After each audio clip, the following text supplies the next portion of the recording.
Okay, so I wanted to make a quick video about these comments. So Jake, listen here. When I ask you why you don't use positive reinforcement to proof behavior when it can be done without the use of an e-collar, you can't answer. Instead, you give me an okay, laugh out loud. Well, I have no idea what you mean by that. This is the first time I've seen you comment on my page.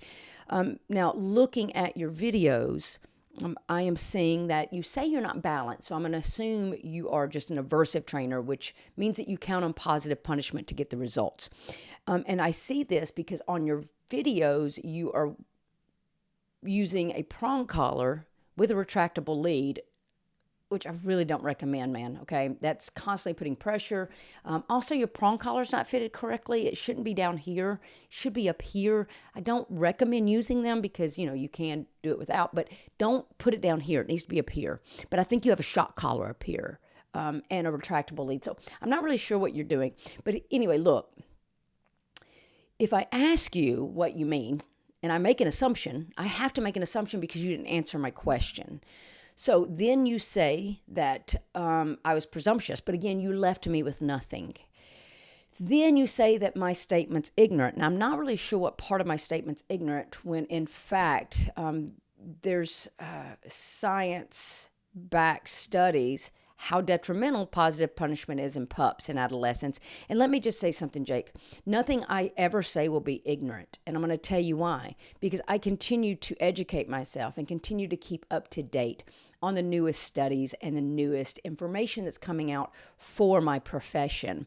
Okay, so then we're talking about you're working with shelter dogs. Great job. I am so glad that you're doing that. But here's my issue. You have shelter dogs who already have trauma. Okay, and trauma is something that affects all behavior. It affects the entire physical body, but it also really affects neural pathways in the brain. So when you are taking a dog who has trauma and then you are using the threat of pain to train them, you are contributing to their trauma. And this is the difference between those who just want to get results to make it look good versus those who actually care about how the dog feels. Now, I know you're trying to get these dogs adopted, and I am all about that. But here's the thing, Jake. Dogs that can be off leash are not necessarily going to be more adoptable or even more enjoyable. And the other thing about off leash is off leash means the dog is under verbal control, not a shock collar control. That's an invisible leash, okay? Verbal control. That is what true off-leash means, not wearing an e-collar. So we want pet owners to understand this, that when a trainer tells you we can get the dog off-leash by the end of the day or off-leash in 2 days or a week, they're using an invisible leash. They're using a shock collar. So the dog is not truly off leash, which means if that dog ever gets out naked, no collar, no nothing, the dog is not going to be responsive. So Jake, when you say that, I am the problem with this industry because I'm giving you crap. I am going to give you a little crap because Jake, here's the thing. There are better ways to do it. And when you're dealing with dogs that have trauma, you have to know more and understand more than just basic capturing a behavior that they naturally do. You need to be more concerned with the trauma because if we just put a quick Band-Aid on things, then when that dog does get into the home, that behavior is going to fall apart and you're going to get fallout behavior such as more anxiety, more fear, more reactivity, which means the dog's going to be back into the shelter or into a rescue group or just put out in the backyard because they can't handle the dog, therefore creating more trauma. This isn't about you, Jake.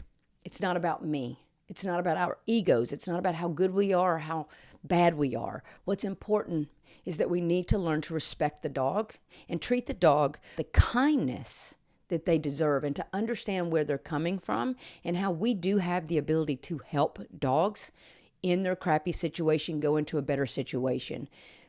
But what you're doing is not sustainable for these dogs. So I encourage you, Jake, if you are going to use those tools, learn to use them correctly, use to fit them properly. See you're using long leashes on some of your videos, use that long leash. Use that long leash to proof along with positive reinforcement. You do not have to create fear or anxiety in a dog. And the threat of a shock is just as debilitating as the shock itself.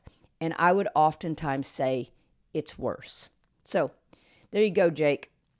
Please keep following if you'd like to learn more on how to help your shelter dogs really learn how to handle this life. And it's not about being off leash. It's about learning how to self-regulate, self-soothe, and deal with the trauma so that they're not triggered throughout their life. All right. And the rest of you, if you want to learn more about positive reinforcement versus positive punishment, and how you can avoid it at all costs, please follow me on all social media channels. Talk to you guys soon.